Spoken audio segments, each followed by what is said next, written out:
गळ्यातले दागिने मोडले. कुठे आहे आम्ही? कुठे आहे?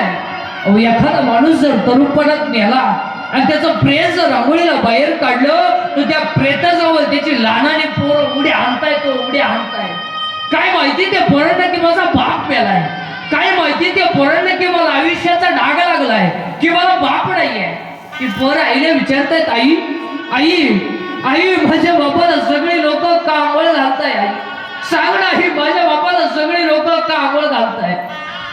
ते प्रेत रस्त्याने घेऊन जाताना ती पोरं आईला विचारतात, आई आई आई माझ्या बापाला सगळ्या लोकांनी बांधून कुठे चालवलंय? सांग ना आई, माझ्या बापाला सगळ्या लोकांनी बांधून कुठे चालवलंय? काय उत्तर आहे तुमच्याकडे ते पोरांना देण्यासाठी? काय उत्तर आहे? प्रेत पेटवलं की सगळी लोक रडतात, ती लहानाली पोरं हसतात आणि असताना पोर आईला विचारतात, आई आई आई माझ्या बापाला सगळ्या लोकांनी का पेटवलंय? सांग आई, माझ्या बापाला सगळ्या लोकांनी का पेटवलंय? आणि पोराला पदराखाली जगते म्हणते, तुझा बाबा देवा घरी गेलाय. पोरग पाठ करताय, माझा बाबा देवा घरी गेलाय. दुसऱ्या दिवशी शाळेत जाणारी पोरं त्याला म्हणतात, तू काय शाळेत आला नाही रे? माझा बाबा देवा घरी गेलाय ना. मी नाही आलो. दुपारची सुट्टी झाली की सगळी पोरं खेळतात, ते पोरग वट्यावर बसताय. ती पोरं त्याला म्हणतात, तू आज खेळत नाही रे? माझा बाबा देवा घरी गेलाय ना.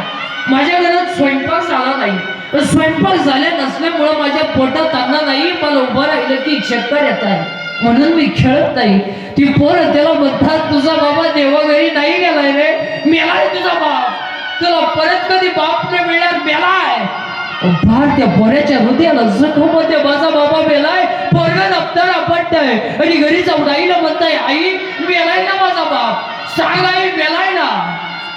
आई पोराला पदराखाली जगते, ही डसकसा रडते, ओ डसकसा रडते.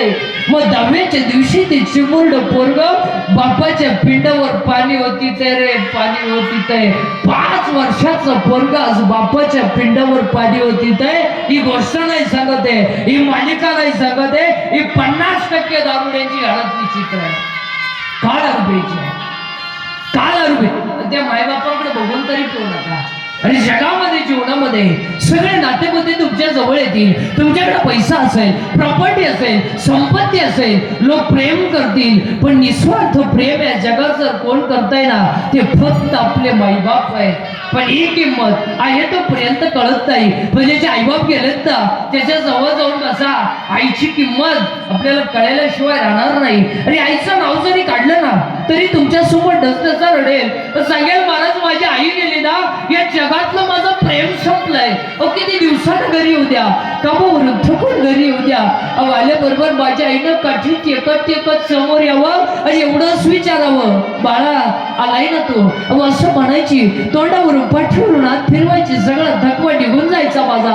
पण आज आई निघून गेली ना महाराज. तोंडावर फिरणार हात, पाठीवर बसणारी थाप माझ्या आयुष्यात निघून गेली आहे. माझ्यासाठी सुखाचा समुद्र आटून गेला.